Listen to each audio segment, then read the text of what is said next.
Bioscope की बातें।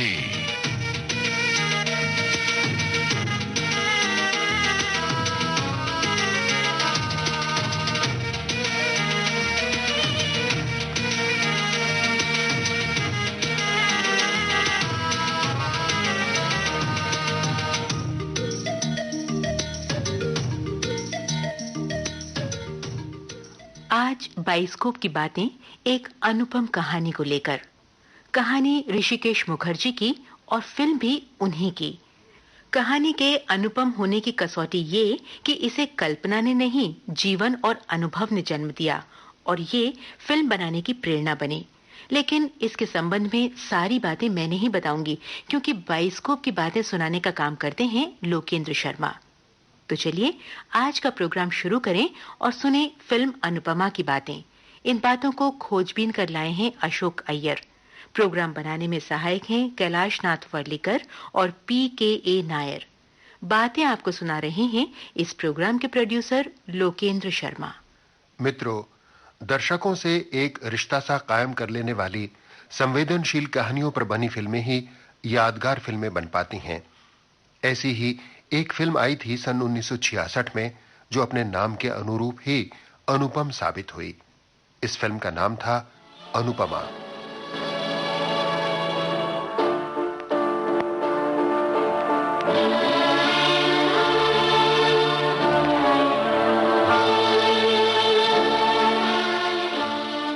Film Anupama बनी थी LB फिल्म्स के बैनर पर।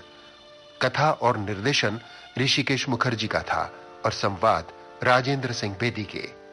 फिल्म के कलाकार थे धर्मेंद्र, शर्मिला टैगोर, तरुण बोस, शशिकला, देवेन वर्मा, दुर्गा खोटे, डेविड, दुलारी और नैना। गीतकार कैफी आजमी और संगीतकार थे हेमंत कुमार। या दिल की सुनो दुनिया वालों, या मुझको अभी चुप रहने दो, मैं गम को खुशी कैसे कह दूं, जो कहते हैं उनको कहने दो। या दिल की सुनो दुनिया वालों, या मुझको अभी चुप रहने दो, मैं गम को खुशी कैसे कह दूं, जो कहते हैं उनको कहने दो। या दिल की सुनो दुनिया वालों। पिता और पुत्री के रिश्ते की बुनियाद पर बनाई गई फिल्म अनुपमा की कहानी एक सच्ची घटना से प्रेरित थी। इस घटना को लेखक निर्देशक ऋषिकेश मुखर्जी ने स्वयं देखा और भोगा था। ऋषिकेश मुखर्जी की मामी बहुत अच्छी गायिका थीं। वे आकाशवाणी कलकत्ता पर अक्सर गाया भी करती थीं। ऋषिदा के मामा अपनी पत्नी को यानी ऋषिदा की मामी को बहुत चाहते थे, मगर दुर्भाग्य की बात, बेटी के जन्म के समय मामी चल बसी। न जाने क्यों मामा उस नवजात बच्ची को ही अपनी पत्नी की मृत्यु का कारण मान बैठे और उससे नफरत करने लगे। ये और बात है कि जब बीवी के गम में शराब के नशे में चूर मामा घर लौटते तो अपनी बेटी को खूब प्यार करते, मगर होश में आते ही उन्हें बेटी की सूरत भी देखना गवारा नहीं होता। समय बीता, बेटी जवान हुई, लेकिन पिता की नफरत कम नहीं हुई। पिता के यानी ऋषिदा के मामा के इस उपेक्षित व्यवहार के कारण उनकी बेटी सदा चुप चुप रहने वाली और अपने आप में खोई खोई सी लड़की बनकर रह गई। अपनी ममेरी बहन की जिंदगी की इसी करुण कहानी को ऋषिकेश मुखर्जी ने पहले कहानी की शक्ल में कागज पर और उसके बाद फिल्म की शक्ल में पर्दे पर पेश किया, और इस तरह दुनिया ने देखी अनुपमा।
फिल्म अनुपमा के नायक और नायिका थे धर्मेंद्र और शर्मिला टैगोर। इस जोड़ी ने कई कामयाब फिल्मों में काम किया था। ऋषिकेश मुखर्जी ने भी अनुपमा के बाद इस जोड़ी को सत्यकाम और चुपके चुपके में दोबारा निर्देशित किया। बहरहाल यहां बात चल रही है फिल्म अनुपमा की। फिल्म अनुपमा बनाने का विचार ऋषिकेश मुखर्जी के मन में काफी पहले आ गया था।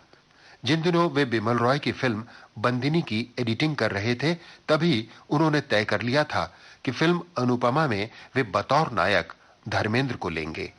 दिलचस्प बात यह है कि सन 1966 में प्रदर्शित धर्मेंद्र की फिल्मों में एक फिल्म थी फूल और पत्थर, जिसमें धर्मेंद्र ने एक रफ टफ चोर राका की भूमिका निभाई थी। लेकिन उसी बरस प्रदर्शित अनुपमा में उन्होंने एक सहृदय कवि और संवेदनशील व्यक्ति का रूप धरा। क्या दर्द किसी का लेगा कोई,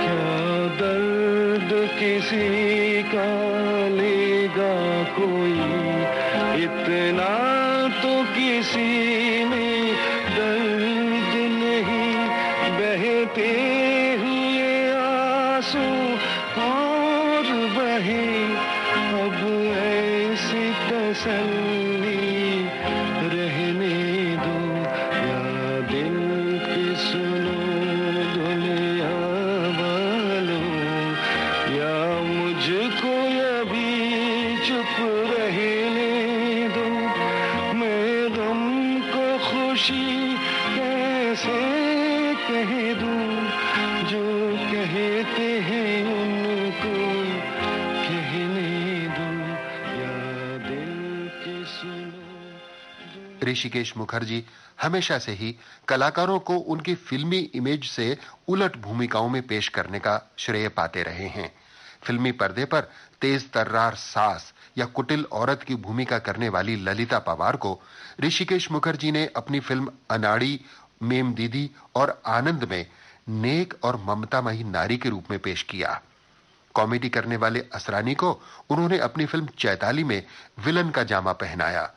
फिल्मों में वैम्प यानी खलनायिका और डांसर बनने वाली बिंदु को उन्होंने फिल्म अभिमान और अर्जुन पंडित में भली औरत का किरदार दिया। फिल्म अनुपमा में भी जहां एक्शन वाली भूमिकाएं करने वाले धर्मेंद्र को ऋषिकेश मुखर्जी ने कवि और लेखक बनाया, वहीं आरती, हरियाली और रास्ता और फूल और पत्थर जैसी फिल्मों में कामयाब खलनायिका शशिकला को एक जिंदा दिल, खुशमिजाज और सहृदय युवती की भूमिका में पेश किया। भीगी भीगी फलों सन सन सन के दिया, जुल्फी उड़ाती है, खुशबू चुराती है, पागल चंचल मस्त हवा, भीगी भीगी फलों सन सन सन के दिया।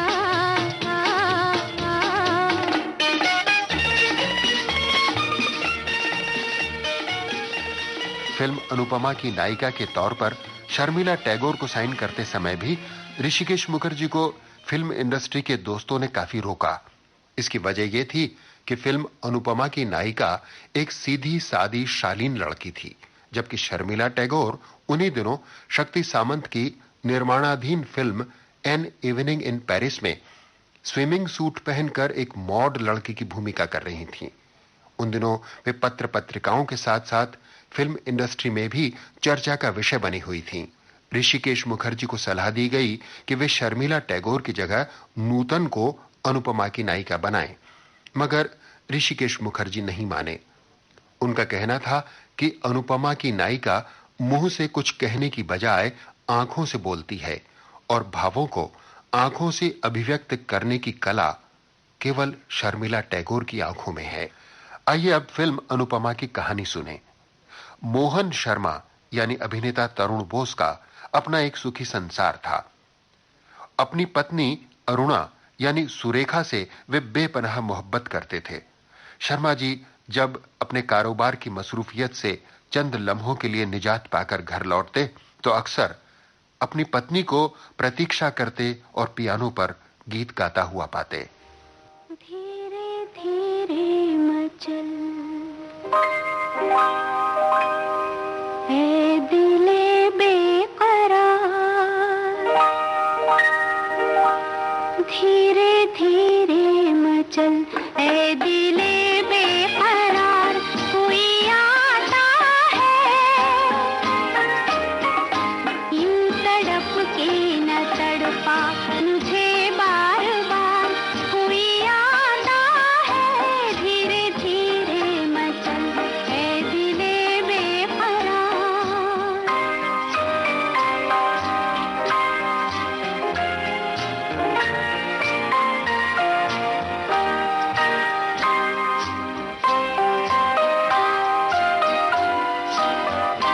उसके दामन की खुशबू हवाओं में है, उसके कदमों की आहट फज़ाओं में है, उसके दामन की खुशबू हवाओं में है, उसके कदमों की आहट फज़ाओं में है।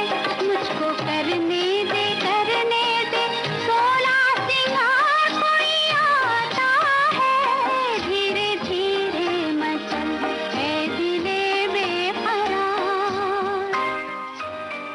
मोहन शर्मा की खुशी का ठिकाना नहीं रहा जब उन्हें यह बताया गया कि उनके घर में बच्चे की किलकारी गूंजने वाली है। और एक दिन वो घड़ी भी आई जिसका वे महीनों तक इंतजार करते रहे थे। बाबूजी, बाबूजी, क्या हुआ? बाबूजी लक्ष्मी आई। वो कैसी है? हेमोरेज हो रहा है, मैं डॉक्टर साहब को बुलाने जा रहा हूँ। क्या हुआ बाबूजी? सॉरी मिस्टर शर्मा, मैं उन्हें बचा ना सका। शर्मा जी अपनी पत्नी अरुणा की अकाल मृत्यु से दर्द के सागर में डूब गए। अपनी नवजात बच्ची से भी जैसे उन्हें नफरत सी हो गई। उनके दिल में यह बात घर कर गई कि यह बच्ची मनहूस है जिसके जन्मते ही उसकी मां चल बसी। सरला, क्यों तुम इसको मेरे सामने लाती हो? क्या और दुनिया में कहीं कोई जगह नहीं इसके लिए? मोहन शर्मा अपनी पत्नी का गम भुलाने के लिए शराब पीने लगे। बड़ी अजीब सी बात थी कि अपने होशो हवास में तो मोहन शर्मा अपनी बेटी से नफरत करते थे, लेकिन जब नशे में धुत होकर वे घर लौटते तो बच्ची से बेहद प्यार दुलार करते। बच्ची के लिए उनके अवचेतन में छिपी हुई जो ममता थी वो नशे की हालत में जैसे बाहर उमड़ आती। मेरा कसूर क्या है? मैं तुझसे क्यों नफरत करता हूं? सब मेरी तकदीर है, सब मेरी तकदीर है। बेटी उमा धीरे धीरे बड़ी होने लगी और पिता की बेरुखी बढ़ती गई। उमा खुद अपने पिता से भी कतराने लगी। सिर्फ सरला बुआ ही थी घर में जो उमा का दर्द जानती थी और बाप बेटी के रिश्ते को फिर से प्यार भरा बनाने की कोशिश करती रहती। जाना, डरने की क्या बात है? अब भी बाप से दूर भागती रही तो फिर किस जन्म में उनके करीब जाएगी? यूं ही आते जाते धीरे धीरे वो तुझे अपना लेंगे। जा। बगैर मां की उपेक्षित बेटी उमा की हालत पर सरला बुआ का दिल रो उठता था। क्या भाग लेकर जन्मी है बेचारी। कहीं ऐसा बाप भी देखा सुना है जो नशे में चूर हुए बिना लड़की का मुंह देखने को तैयार नहीं? सरला बुआ के कहने पर डरती सहमती उमा चाय की ट्रे लेकर पिता के पास जा पहुंचती, मगर तुम क्यों लाई इसे? आज तुम्हारा टीचर नहीं आया तो फिर यहां क्या कर रही? जाओ पढ़ो जाकर।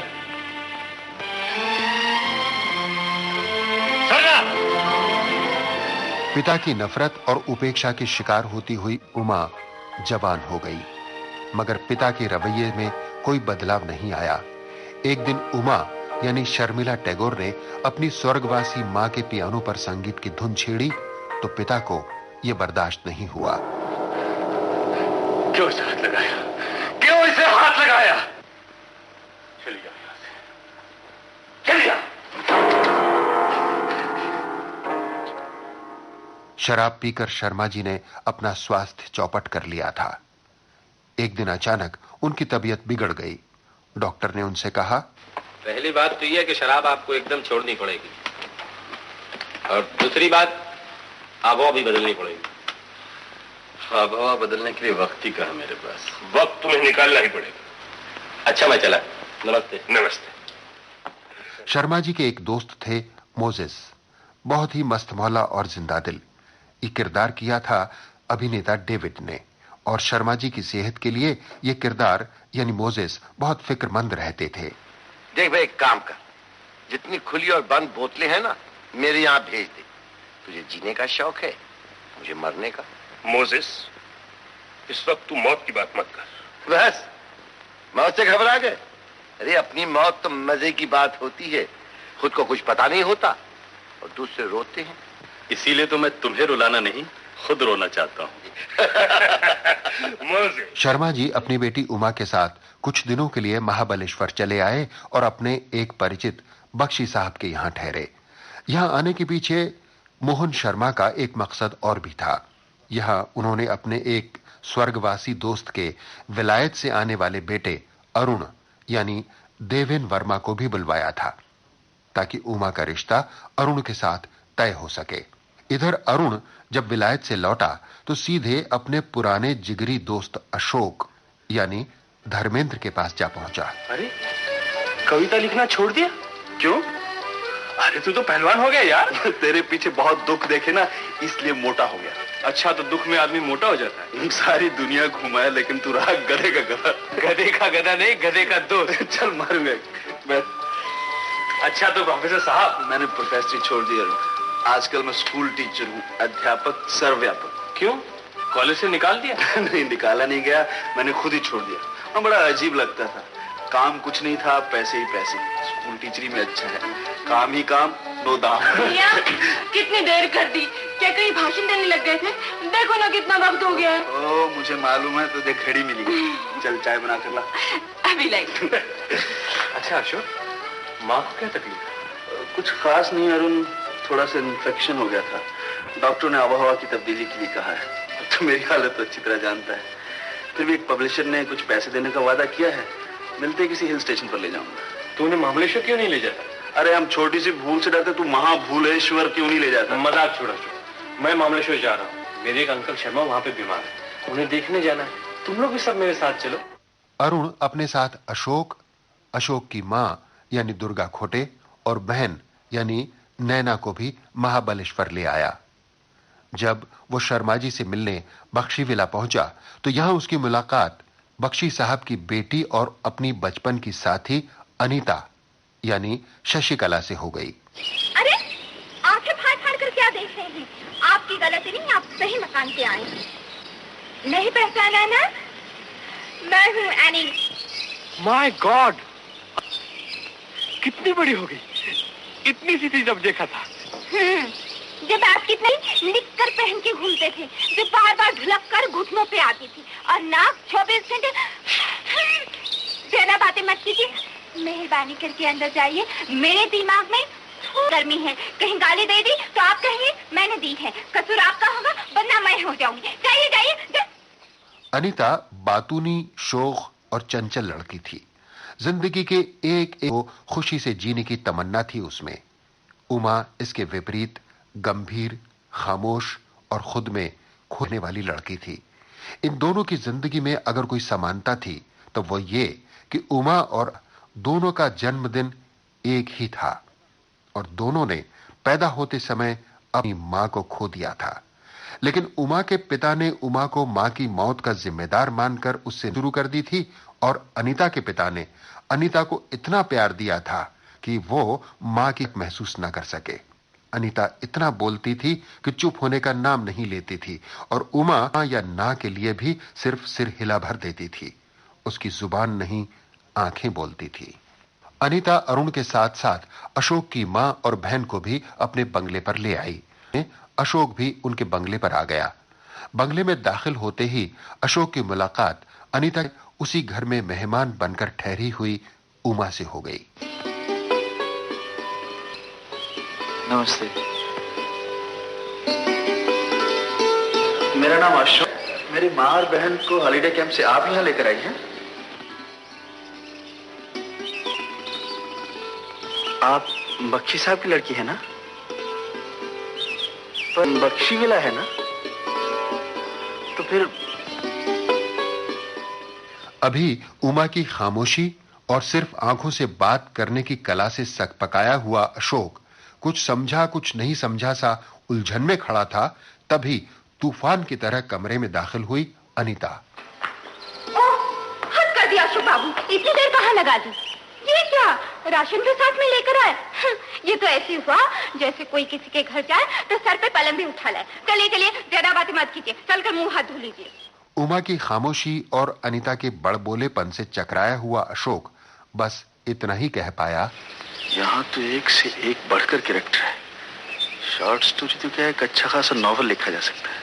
रात को डाइनिंग टेबल पर अरुण ने अशोक और उसके घर वालों से सबका परिचय करवाया और यहीं अशोक ने जब अपना परिचय दिया तो अशोक की जुबानी संवाद लेखक राजेंद्र सिंह बेदी ने अपनी शैली में बड़े चुटीले और व्यंग्यात्मक ढंग से इस देश के लेखकों की बदहाली का भी बयान कर दिया। मिस्टर बख्शी अशोक एक बहुत अच्छा राइटर है। हिंदुस्तान के बड़े बड़े मैगजीन्स में इसकी शॉर्ट स्टोरीज और आर्टिकल छपते हैं। खूब। काम क्या करते हैं? अच्छा कहा आपने। वाकई हमारे देश में लेखक को काम अलग से ढूंढना पड़ता है। सिर्फ लिखने से तो रोटी नहीं चलती, और किताबें खरीदने वाले मेरे ख्याल से 2-4 होते हैं, बाकी तो सब मांग कर पढ़ते हैं। अच्छा, हमारे देश में लोग पढ़ते भी हैं। अगली सुबह जब अशोक भोर सुबह उठकर बाग में पहुंचा तो वहां उसने हमेशा खामोश रहने वाली उमा को गुनगुनाते हुए पाया।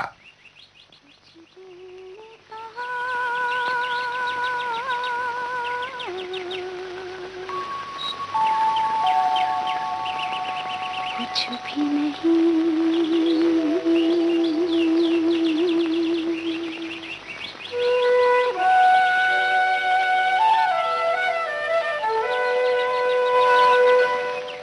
कुछ दिल ने सुना,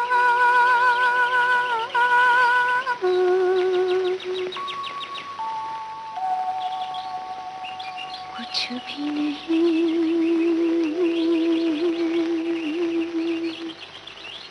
ऐसी भी बातें होती हैं, ऐसी भी बातें होती हैं, कुछ दिल ने कहा,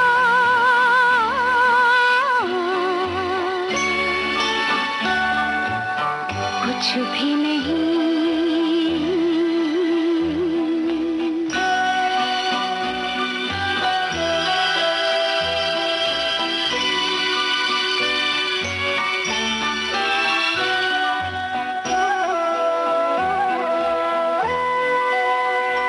लेता है दिल अंगड़ाइयाँ, इस दिल को समझाए कोई,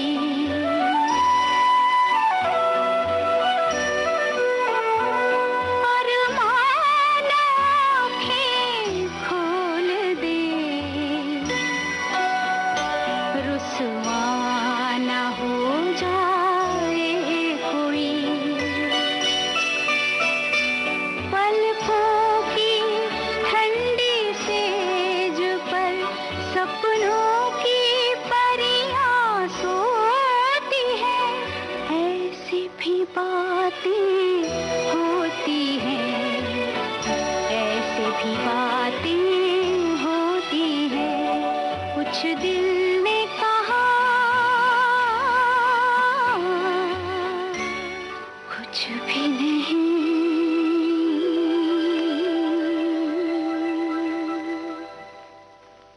जब अशोक ने एक बार फिर उमा से बातें करने की कोशिश की तो इस बार भी उमा ने उससे कोई बात नहीं की। हां, सिर्फ आंखों के भाव से और सिर हिलाकर हां या ना करती रही।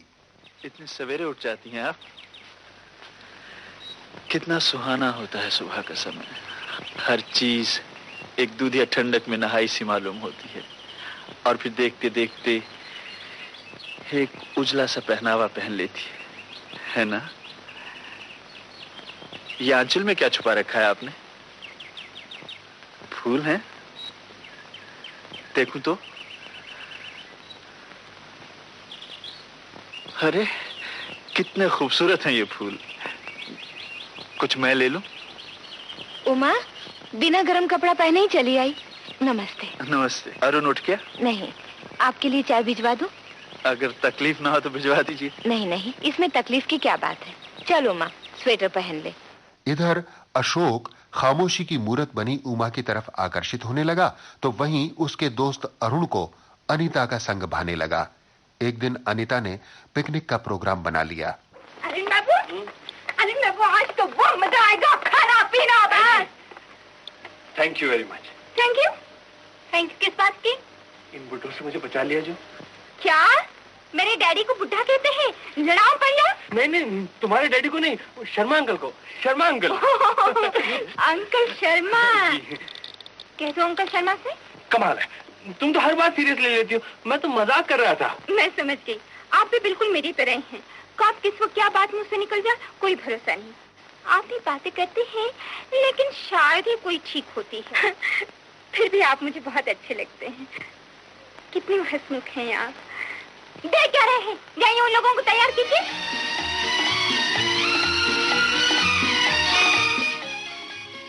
अनीता, अरुण, अशोक और गौरी सब पिकनिक पर चले गए। सैर सपाटे का आनंद उठाती हुई अनीता की खुशी का ठिकाना नहीं था।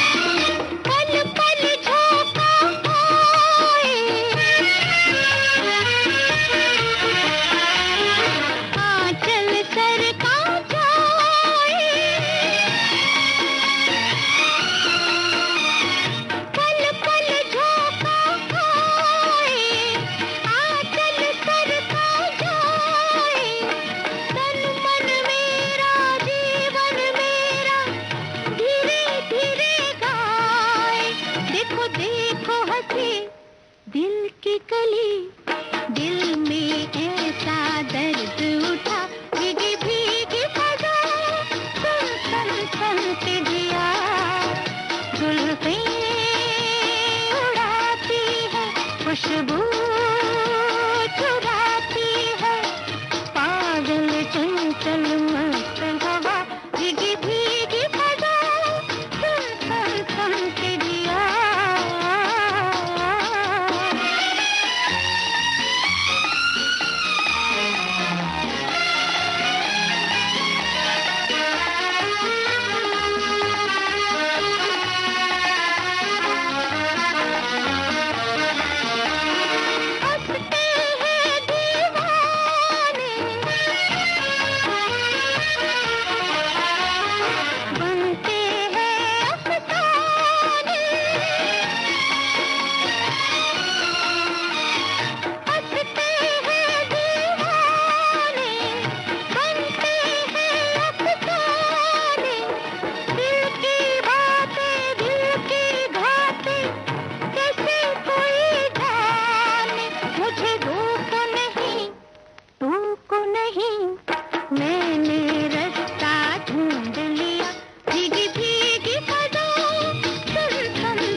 उमा सबके साथ पिकनिक पर नहीं गई थी। अकेलापन ही उसका साथी था। उसके पिता ने उसे तन्हा बैठी हुई देखकर कहा, तुम क्यों नहीं गई उनके साथ? तुम उन जैसा हंस खेल क्यों नहीं सकी? क्यों तुम ऐसे अपने आप में गुम रहती हो? तुमको यहाँ ये हंगामा, ये भीड़ अच्छी लगती ना? मुझे भी अच्छी लगती। चलो हम आज ही यहां से लौट चलें। एक छोटी सी मुलाकात के बाद ही अशोक ने उमा के दिल में एक जगह सी बना ली थी। सुबह अशोक ने उमा से फूल मांगे थे। उमा फूल लेकर सरला बुआ के साथ अशोक की मां से मिलने पहुंची और वहीं उसने पहली बार कुछ बात भी की। दर्शकों ने भी यहीं उमा को पहली बार बोलते हुए सुना। माँ जी, नाश्ता कर लीजिए। मैं तो सुबह कुछ नहीं खाती सरला। बिल्कुल नहीं? नहीं, कुछ तो खाए। तेरा हुक्म है तो खाएगा बेटी। अच्छा अचरज है माँ जी, ये तो किसी से बात भी नहीं करती। मैं जानती हूँ ये किस लिए बात नहीं करती।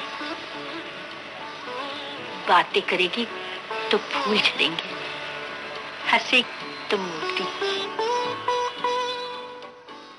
शाम को जब सब पिकनिक से लौट, तब तक उमा अपने पिता के साथ महाबलेश्वर से लौट चुकी थी। हाँ, वो फूल जने रखे थे जो उमा छोड़ गई थी।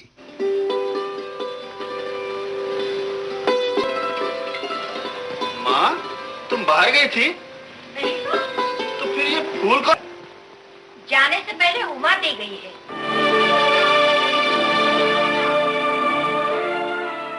उमा चली तो गई, मगर महाबलेश्वर से लौटने के बाद भी अशोक उसे भुला पाया, न उसकी माँ और न ही बहन गौरी। माँ, किसी दिन हमें जाना चाहिए। हाँ, कुछ ही दिन उसके साथ रहे, लेकिन मैं तो उसे भूल ही नहीं सकती। मैंने अशोक से जाके उनकी खोज खबर ले चुके। भैया और किसी अमीर आदमी के घर जाएं। मगर अशोक उमा से मिलने उसके घर जा ही पहुंचा।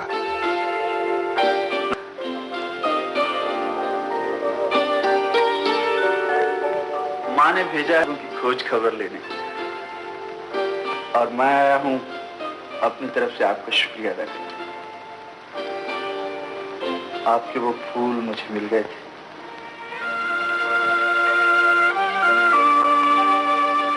आप अच्छी हैं ना? वैसे मैं खबर लेने आया था, वो तो मिल गई, तो फिर मैं चलूं? आप कहें तो मैं बैठ भी सकता हूँ, तो मैं चलता हूँ। नहीं नहीं, बैठिए ना। यह पहला मौका था जब अशोक ने उमा के मुंह से कोई शब्द सुना था। भगवान तेरा लाख लाख शुक्र है, कुछ तो मुंह से बोल, वरना मैं तो ये सोचकर आया था कि अगर आज आपने मेरे साथ बात नहीं की तो मैं कभी भी इस घर में कदम नहीं रखूं। अरे, आप वहीं खड़ी रहेंगी? आइए बैठिए ना।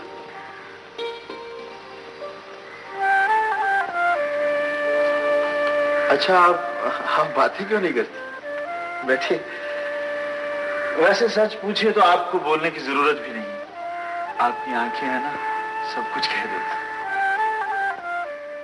अशोक के किसी मजाक पर उमा हंस पड़ी तो अशोक ने उमा को इस बात का एहसास भी कराया कि उसके गंभीर चेहरे पर कभी कभी छलकने वाली हंसी कितनी दिलकश है। उमा जी, शायद आपने खुद को कभी हंसते हुए नहीं देखा। कभी चुपके से आईने के सामने जाकर हंसिए और देखिए ये हंसी कितनी खूबसूरत है। अशोक चला गया, मगर उमा के कानों में अशोक के शब्द गूंजते रहे।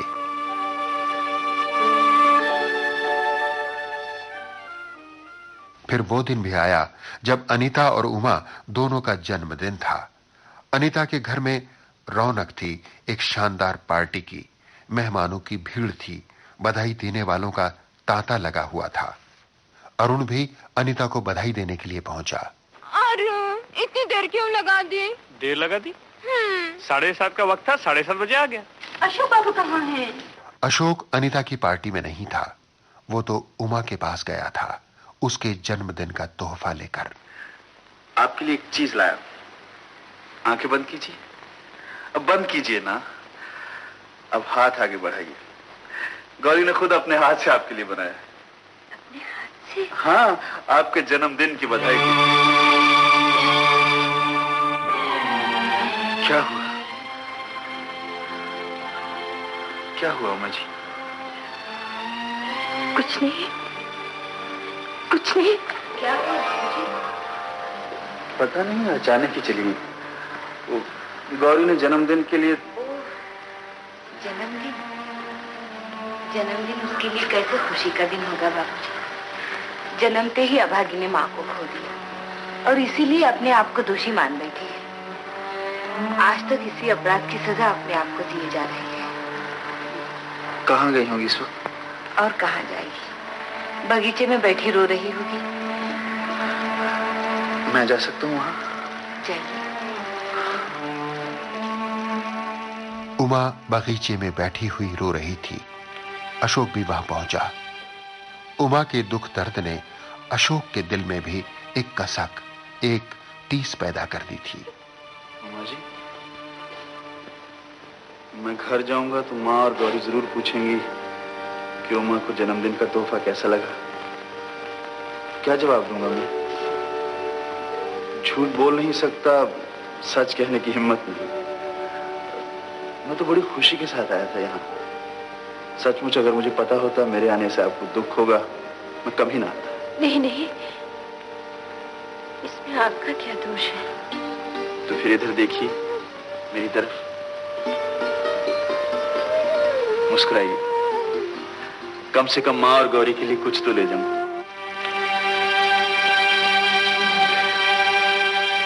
कैसी विडंबना थी कि इधर उमा अपने जन्म दिवस पर आंसू बहाने के लिए मजबूर थी और उधर अनीता अपने जन्मदिन की पार्टी में खुशी से झूमते हुए नाच गा रही थी।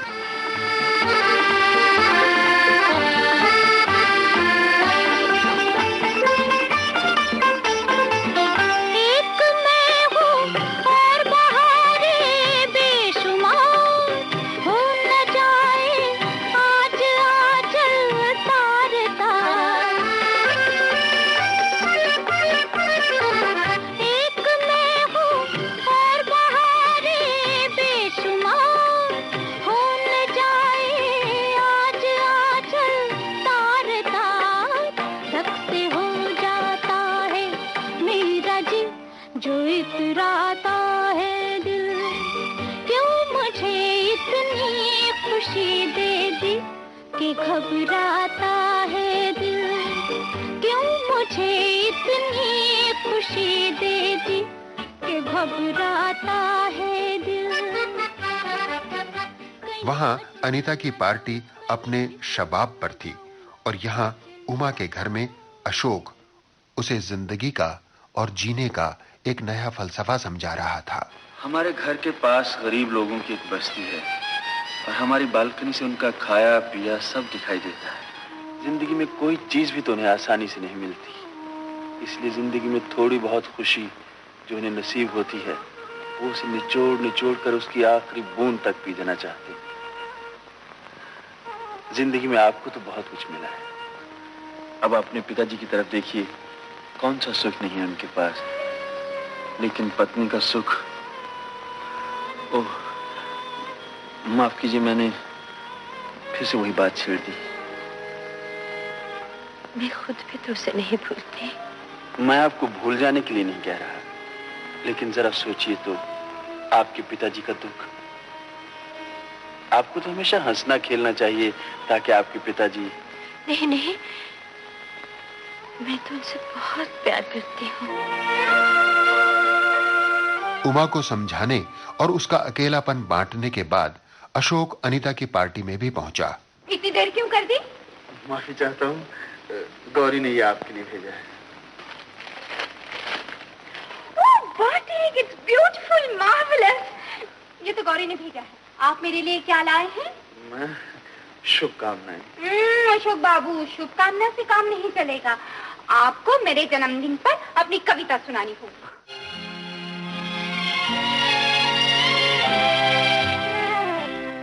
अनीता की फरमाइश पर पार्टी में अशोक ने जो गीत सुनाया वो एक तरह से उमा की जिंदगी की दास्तान था। ये फूल चमन में कैसा खिला,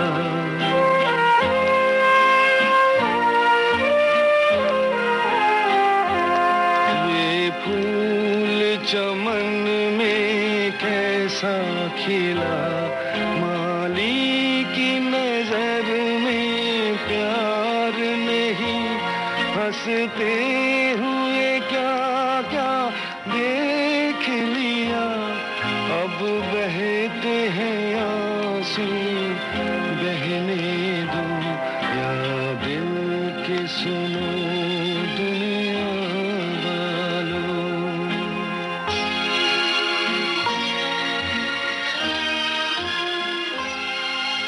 एक दिन अशोक के घर में पूजा रखी गई। इसमें उमा भी आई। यहीं पर उमा ने अशोक को कुछ लिखते हुए देखा। क्या लिख रहे थे आप? कहानी, आप जैसी एक लड़की की कहानी। वो सोचती थी लोग उसे गलत समझते थे, वो खुद भी किसी को समझ नहीं पाती थी। वो सिर्फ फूलों पंछियों की भाषा समझती थी, मगर इंसानों के बीच में कदम कदम पर उसे रुकावट महसूस होती थी। वो नहीं जानती थी असल रुकावट बाहर नहीं, उसके अंदर है, उसके मन के अंदर। वो लोगों से बचने लगी, लोग भी उससे कटने लगे। एक दिन ऐसा हुआ। क्या हुआ एक दिन? वही लिखने जा रहा था कि आप आ गई। उमा के पिता शर्मा जी से अशोक की नौकरी की सिफारिश की थी और एक दिन अशोक शर्मा जी जा। आपने मुझे याद किया? मैंने? ओह हाँ हाँ, क्यों चले आए? दफ्तर में आते। अच्छा, जब आ ही गया तो बैठो। कितनी तनख्वाह से गुजारा हो जाएगा तुम्हारा? कई साल हुए तुम्हें एमए पास किया? जी 6 साल। नौकरी का कोई तजुर्बा भी है? जी नहीं, मैं तो बस पढ़ाता हूँ, टीचरी करता हूँ। टीचरी सबसे आसान काम है। खैर, नेशनल बिल्डर्स के मैनेजिंग डायरेक्टर मिस्टर रॉबिन्स का तुम्हारा काम हो जाएगा। ख्याल रखना, नौकरी का मतलब है अपने ऊपर वाले को, चाहे इसमें थोड़ी बहुत खुशामद भी करनी पड़े। आजकल के लड़के नहीं अकड़फू में रहते हैं। इज्जत, सेल्फ रिस्पेक्ट सब घर ही में छोड़कर आना, वरना तुम जानते ही हो आजकल सैकड़ों बीए में जूते चटकाते फिरते हैं। तो आपने मुझे नौकरी के लिए बुलाया है, मगर आपसे किसने कहा मुझे नौकरी चाहिए? अरुण ने। अरुण ने? क्या तुम बेकार नहीं हो? ऐसे तो इस दुनिया में बहुत से लोग बेकार। क्या आप उन सबको बुलाकर नौकरी देंगे? सब थोड़ा ही आ सकते मेरे यहाँ। ये तो तरस खा रहे हैं मुझ पर। आप ऐसा क्यों सोचते हैं? जो भी आपके पास आता है रहम के लिए आता है। सोचना पड़ता है जब सुनते हैं नौकरी न मिलने से किसी ने खुदकुशी कर ली, किराए में से किसी को घर से निकाल दिया गया, या उसे अपनी माँ और बहन को वापस गांव भेज देना पड़ा। तब आपको उन पर तरस आ जाता है। हम गरीब जरूर हैं शर्मा जी, हमारी जरूरियात भी बेशुमार हैं, मगर आप ये नहीं जानते कि प्यार, मोहब्बत, कुर्बानी हमारी उन सब कमियों को दूर कर देती है। हमारे पास पैसा नहीं, बाकी सब कुछ है। तुम कहना क्या चाहते हो? यही कि आप गरीबों के पास सिर्फ पैसा है और कुछ नहीं। अब आप अपनी तरफ देखिए, अपनी बेटी की तरफ देखिए और खुद ही फैसला कीजिए कि आपको किसी दूसरे पर रहम खाना चाहिए या अपने आप पर। मैंने आपको इसलिए नहीं बुलवाया कि आप मेरे ही घर आकर मुझे ही अकल की बातें बताएं। माफ कीजिए शर्मा जी, मैंने आपके जज्बात को ठेस पहुंचाई। रही मेरे जज्बात की बात, घर जाने दीजिए। और हाँ, एक रोज मेरे गरीब खाने पर जरूर तशरीफ लाइए और देखिए कि मुझे आपकी जरूरत है या आपको मेरी।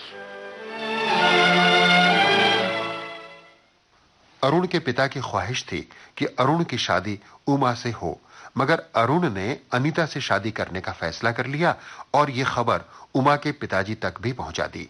खबर सुनकर शर्मा जी लाल पीले हो उठे। उनका सारा गुस्सा एक बार फिर उमा पर उतरा। कहां जा रही हो तुम लोग? Don't stand like dumb idiots. जबान कट गई क्या? जवाब क्यों नहीं देती? अशोक बाबू के घर। अशोक बाबू के घर? जी हाँ, उनकी माँ और बहन गांव जा रही हैं। जहन्नुम में जाने दो, तुम्हें उनसे क्या? जाओ ऊपर जाओ। अल्लाह, मैं नहीं चाहता हूं मायरा गैर आदमी से मिलती फिरे, समझी? एक दिन अशोक को बहुत तेज बुखार चढ़ाया। बुखार बढ़ता ही गया। अनीता अशोक से मिलने आई। ये क्या हालत बना रखी है? उफ, आपको तो बुखार है। बुखार था, अब नहीं है। हम लोग मर गए थे क्या? इतनी सी भी खबर नहीं की? खबर? आप लोग खबर लेने आ भी तो सकते थे। आप ठीक कहते हैं अशोक बाबू। वो अरुण है ना, देखिए ना काम में कितनी बिजी रहता है और मैं शॉपिंग में बिजी रहती। अनीता, ये मेरा नॉवल आज छप कर आया है, पहली कॉपी आपके लिए। अरे वाह, अनुपमा। अशोक बाबू, ये अनुपमा जी कौन है? अनुपमा मेरी कल्पना। सिर्फ कल्पना ही? हाँ। अच्छा, अरे आपकी कॉपी ये है। उमा, तुम्हें मेरी अनुपमा को। अशोक बाबू, आप लेखक हैं, मन की बात बता तो सकते हैं, छिपा नहीं सकते। मैं कितना भी नाचूं, कूदूं, हुल्लड़ मचाऊं, पर ये मत भूलिए, मेरे सीने में औरत का दिल है। अच्छा अशोक बाबू, मैं भी आती हूँ। अरुण आएगा तो उसे बिठा लीजिए। तो पर जा कहाँ रही हैं आप? आपकी दवा लाने। अरे दवाई की क्या जरूरत है, सुनिए। अनीता जानती थी कि अशोक का मर्ज है उमा की जुदाई। वो जाकर उमा को अपने साथ अशोक से मिलवाने के लिए ले आई। आओ ना। क्या डॉक्टर साहब को साथ नहीं है? हाँ, ऐसा डॉक्टर जिसकी दवाई कभी फेल नहीं हो सकती। अरे डॉक्टर साहब, आपके बाहर ही खड़े रहेंगे, अंदर आइए ना, आइए। उमा जब अशोक से मिली तो अशोक ने उसे बताया कि उसकी उपन्यास की नायिका अनुपमा कोई और नहीं, उमा ही है। कब से बीमार हैं आप? 3-4 दिन हो गए। बहुत तकलीफ हुई होगी। जी नहीं, ऐसी तो कोई बात नहीं। उस रोज जो नॉवल में लिख रहा था ना, आज छपकर आ गया है। लीजिए आपकी कॉपी। कितना सुंदर नाम है।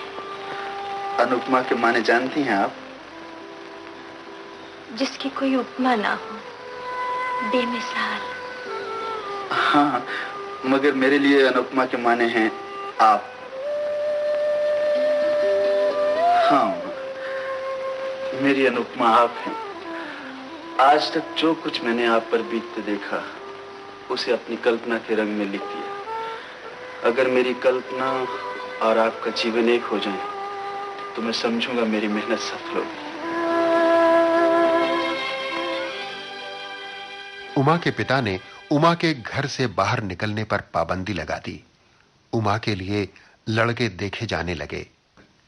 उमा बेशक अशोक से बेपनाह प्यार करती थी, मगर अपने पिता को सच बता पाना या उनकी इच्छा के विरुद्ध कोई कदम उठा पाना उसके बस में नहीं था। किसी बेबस भेड़ बकरी की तरह वो खामोशी से अपने पिता का हर फरमान, हर सितम सहती जा रही थी। अशोक ने फिर एक बार फोन पर उसे अपने दिल की हालत बताई।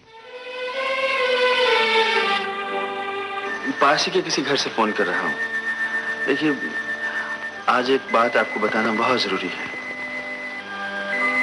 क्या? मैं सिर्फ इतना कहना चाहता हूं, आप हमें अपना समझिए, हमारे घर को अपना समझिए। आपका हम पर पूरा अधिकार है। अगर हम किसी दिन आपके किसी भी काम आ सके, तो हम माँ, गौरी, मैं अपना गौरव समझेंगे। अशोक की हौसला अफजाई और लाख कोशिशों के बाद भी जब उमा अपनी जिंदगी का, अपने प्यार का कोई फैसला नहीं कर पाई, तो दुखी होकर अशोक ने उस शहर को छोड़कर चले जाने का फैसला कर लिया।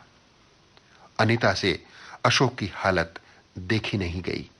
उसने उमा को समझाने की एक आखिरी कोशिश की। उमा, अशोक बाबू कल जा रहे हैं सुबह 10 बजे की ट्रेन से। शायद वो फिर कभी ना लौटे। क्यों जा रहे हैं ये सब तुम्हें बताने की जरूरत नहीं।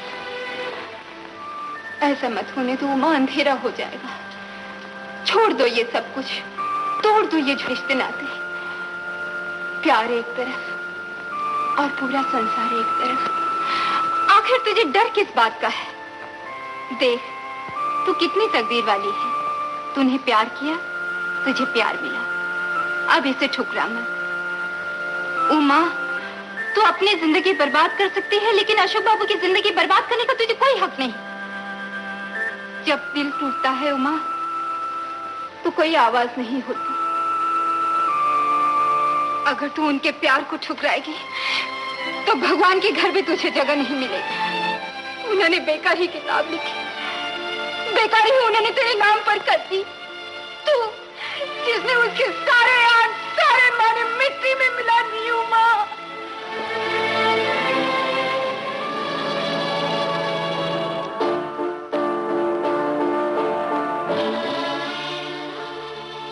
और फिर उमा ने जिंदगी में पहली बार हिम्मत करके एक फैसला किया। अपनी जिंदगी के लिए, अपने प्यार के लिए हमेशा अपने पिता से डरने और कतराने वाली उमा उनके पास पहुंची। पिताजी, मैं आपका आशीर्वाद लेने आई हूं। मैं इस घर को सदा के लिए छोड़ रही हूं। इस संसार में आते ही मैंने आपकी सबसे प्यारी चीज छीन ली। मेरी माँ ने कैसी जगह बनाई होगी आपके मन में, जो मुझे देखते ही आपको वो याद आ जाती है। शायद इसलिए आपने मुझे कभी माफ नहीं किया। आज मुझे आशीर्वाद दीजिए, मैं भी किसी के मन में वही जगह बना सकूं जो माँ ने आपके मन में बनाई थी। आपका हाथ मेरे सर पर है पिताजी, मैं जाऊं ना?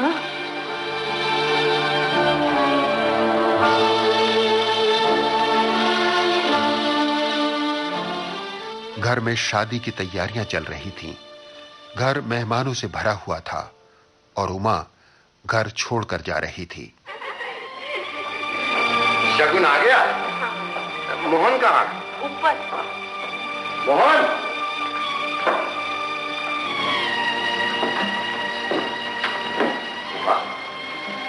क्या हुआ बेटी? मैं जा रही हूँ चाचा जी। जा रही हो? बात क्या है? कुछ नहीं। जरूर कोई बात है। मैं तेरे पिता समान हूं बेटी, मुझे बता। मैं सदा के लिए जा रही हूँ। क्या? ये क्या पागलों जैसी बातें कर रही हो? घर मेहमानों से भरा है। मुझे जाने दीजिए चाचा जी। नहीं, होश में आओ। ये क्या बचपना है? जानते हो तुम्हारे पिताजी का क्या हाल होगा? वो किसी के सामने मुंह नहीं उठा सकेंगे। उनकी मान मर्यादा मिट्टी में मिल जाएगी। चाचा जी मुझे जाने दीजिए। नहीं, मैं तुम्हें नहीं जाने दूंगा। उसे जाने दो मोजेस।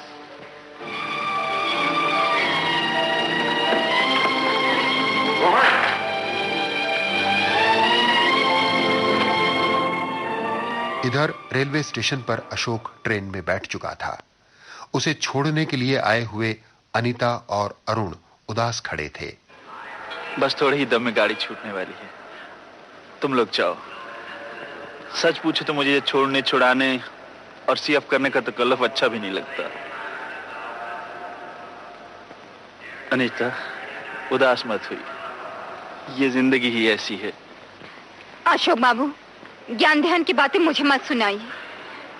अगर जिंदगी इसी का नाम है तो फिर जीने का फायदा ही क्या है? मैं इन बातों को नहीं मानती। मैं अचानक सबने देखा सामने से उमा ट्रेन की तरफ चली आ रही है। अशोक बाबू देखिए।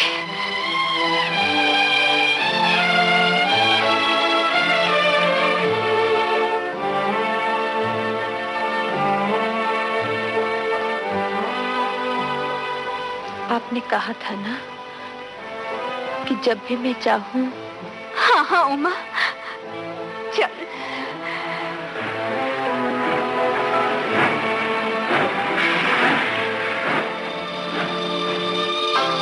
ट्रेन के इस सफर के साथ ही उमा और अशोक भी जिंदगी के हमसफर बन गए।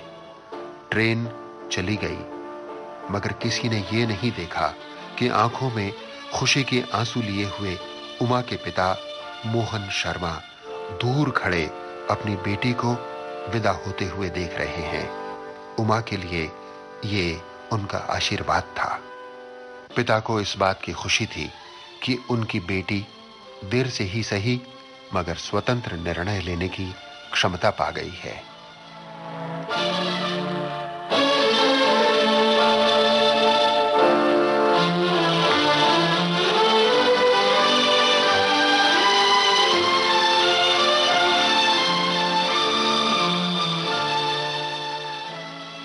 इस दृश्य ने साबित कर दिया कि पिता को बेटी से दिल में प्यार तो था, मगर प्रकट रूप से वो इसे कभी दिखा नहीं पाए थे। इस अंतिम दृश्य के लिए ऋषिकेश मुखर्जी अभिनेता तरुण बोस को करजत रेलवे स्टेशन पर ले गए थे और वहीं ये दृश्य शूट किया गया था। सत्य कथाओं या जीवित पात्रों को आधार बनाकर कहानी लिखना और उसे पर्दे पर उतारना हॉलीवुड की फिल्मों में तो अक्सर होता है, हिंदी फिल्मों में कभी-कभी। यूं ऐतिहासिक घटनाओं और पात्रों का फिल्मांकन इसी श्रेणी में रखा जा सकता है, लेकिन किसी साधारण व्यक्ति को कहानी का केंद्र बनाकर पर्दे पर उतारा गया हो, ऐसा निश्चय ही बहुत कम हुआ है। कहने की आवश्यकता नहीं कि फिल्म अनुपमा इस श्रेणी में आने वाली एक बहुत संवेदनशील और सुरीली फिल्म थी। फिल्म अनुपमा के लिए हेमंत कुमार का तैयार किया गया संगीत आज भी बड़े चाव से सुना और गुनगुनाया जाता है। धीरे धीरे मचल है दिले बेकरार, धीरे धीरे मचल है दिले बेकरार, कोई आता है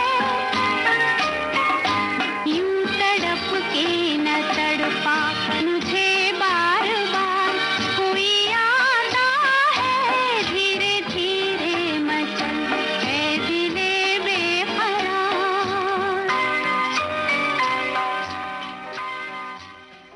ये बातें थीं फिल्म अनुपमा की, और फिल्म अनुपमा थी LB फिल्म्स की प्रस्तुति।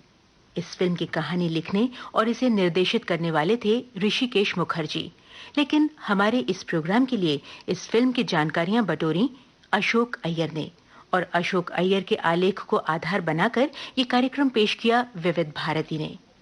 इस कार्यक्रम को तैयार करने में सहायक थे PKA नायर, और प्रोग्राम आपकी सेवा में पेश कर रहे थे लोकेंद्र शर्मा।